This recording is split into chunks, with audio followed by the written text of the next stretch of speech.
If your car's engine vibrates just like this one, you've likely got a misfire in one or more cylinders. A good OBD II scan tool like this Innova 5610 can easily pinpoint the affected cylinder for you. Today, however, I'll show you how to isolate the misfiring cylinder without a scan tool, just in case you don't have an OBD II machine handy.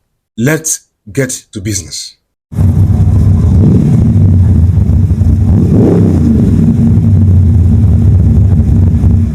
With the vehicle parked and the engine running, remove the ignition coils or spark plug wires more than halfway through the spark plug tube, one after the other. As you remove the ignition coils or spark plug wires, pay close attention to the engine's behavior to see if the vibration becomes worse or if the engine runs just as it did before the removal.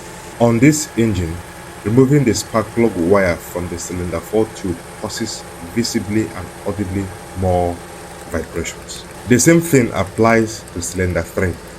However, when I carry out the same test on cylinder 2, nothing happens. This tells me that this cylinder isn't contributing as it should, and that explains why disabling it for a moment has no significant effect on the running of the engine. If this bi-directional Innova subscription-free OBD II scanner makes sense to you, I'll link to it in the description below so that you can take a look. Why pay a mechanic when you can simply do it yourself? This isn't goodbye. Catch ya on the next one.